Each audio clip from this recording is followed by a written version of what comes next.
சந்தர்ப்பம் தான் இந்த ஹஜ்ஜிட முக்கியமான ஒரு விஷயம்.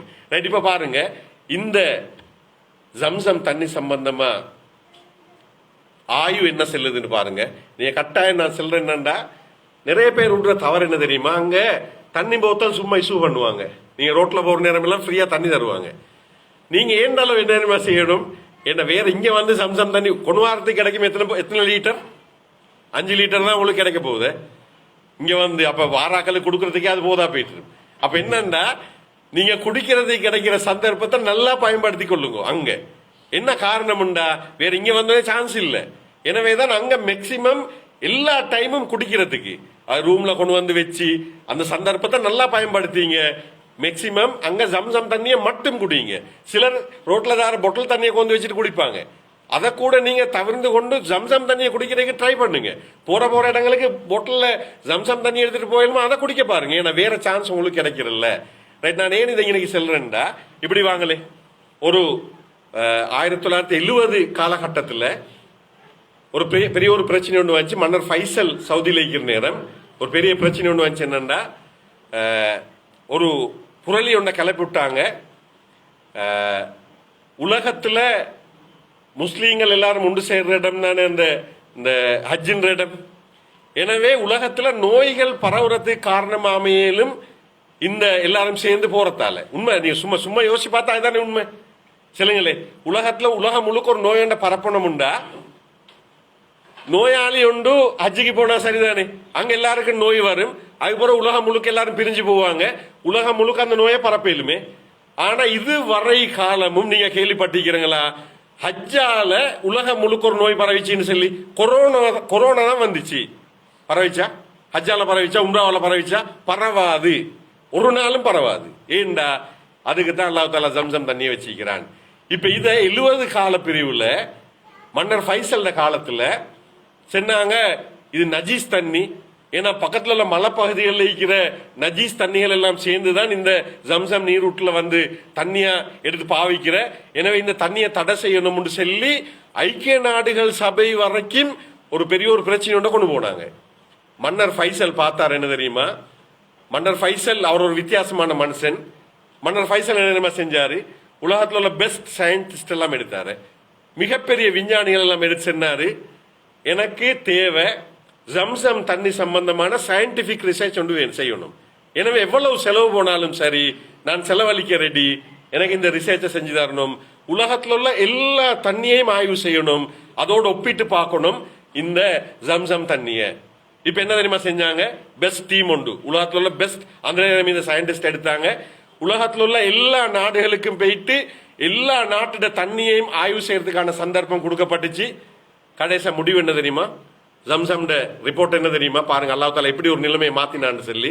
ஜம்சம் ரிப்போர்ட், சயின்டிபிக் ரிப்போர்ட் என்ன தெரியுமா, பல முடிவுகள் வச்சு அதுல முக்கியமான 3 முடிவு மட்டும் சொல்றேன். உலகத்துல எங்கேயுமே இல்லாத தனித்துவமான தண்ணி. உலகத்துல எல்லா நாட்டிலையும் தேடி பார்த்தாங்க, எங்கேயுமே இல்லாத தனித்துவமான தண்ணி இந்த ஜம்சம் தண்ணி. எங்கேயுமே இல்லை, இங்க மட்டும்தான் இருக்குது. இது முதலாவது பாயிண்ட். 2வது பாயிண்ட் என்னன்னா, ஒரு மனுஷனுக்கு தேவையான சகல ஊட்டச்சத்துக்களும் மனுஷன் உடம்புக்கு தேவையான அளவுல இருக்கிற ஒரே ஒரு தண்ணி ஜம்சம் தண்ணி மட்டும். அப்படின்னா என்ன கருத்து, என்ன ஜம்சம் தண்ணியை குடிச்சிட்டு ஒரு மனுஷன் வாழையிலுமா இல்லதா? வாழையிலும். ஏண்டா, அவன் உடம்புக்கு தேவையான மினரல்ஸ் எல்லாம் தேவையான அளவுல இருக்குது. எனவே உலகத்துல வேற எந்த தண்ணிலையும் அப்படி இல்ல, ஜம்சம் தண்ணில மட்டும்தான் இருக்குது. எனவே ஜம்சம் தண்ணியை குடிச்சிட்டு ஒரு ஆள் வாழையிலும். 3வது விஷயம் என்ன தெரியுமா, சுபஹானல்லாஹ், 3வது விஷயம் பாருங்க, இது இன்னொரு பாயிண்ட். உலகத்துல ஒரு கிருமி கூட இல்லாத ஒரே ஒரு தண்ணி எது? எது? ஜம்சம் தண்ணி. கிருமிய போட்டாலும் என்ன நடக்குது? கிருமிய போட்டாலும் கிருமி செத்து போகுது. சுபஹானல்லாஹ், எந்த அளவுக்குண்டா கிருமி இல்லாத ஒரு தண்ணி இந்த ஜம்சம் தண்ணி. இப்ப சொல்லுங்க, நாங்க மருந்து குடிக்கிறோம் தானே நோய் வந்தா, கிருமியை கொல்றதுக்கு. எனவே ஜம்சம் தண்ணியை குடிச்சா என்ன நடக்கும்? உடம்புல உள்ள கிருமிகள் கொல்லப்படும். எனவே நோய் நிவாரணம். சுபஹானல்லாஹ்.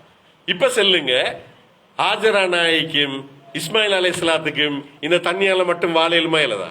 வாழையிலுமே. எனவேதான் 2 பேரும் மட்டும் தனியே வாழ்ந்தாங்க. இந்த தண்ணி மட்டும்தான் கிடைச்சிச்சு, வேற ஒன்றும் இல்லை. அந்த நீரூற்று மட்டும்தான் வந்துச்சு. எனவே 2 பேரும் தண்ணியோட வாழ்ந்தாங்க. எனவே தான் அல்லாஹ் தாலா ஒரு ஆச்சரியமான மிகப்பெரிய அற்புதம் ஒன்றை செஞ்சு காட்டினான். மனுஷன் வாழ்றதுக்கான உலகத்துல தனித்துவமான தண்ணி. பாருங்க, இந்த தண்ணியை வச்சு அல்லாஹ் தாலா சர்வதேச தண்ணியை உருவாக்கியாச்சு, சர்வதேச நீரூற்று.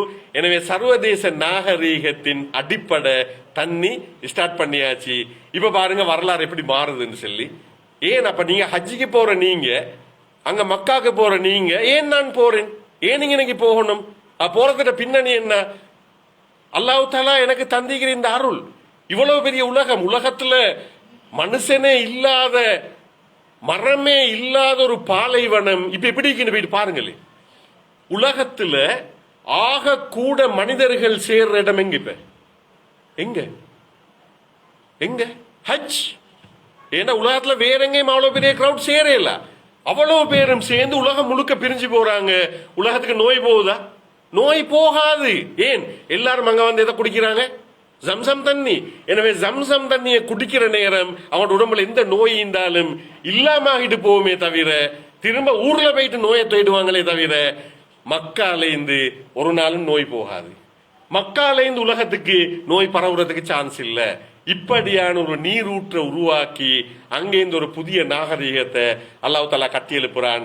அந்த நாகரீகத்திட அடிப்படையை பார்க்க போறதுதான் ஏன் இந்த இபாதத்திட மிக முக்கியமான இன்னொரு விஷயம். ரைட், இப்ப பாருங்க,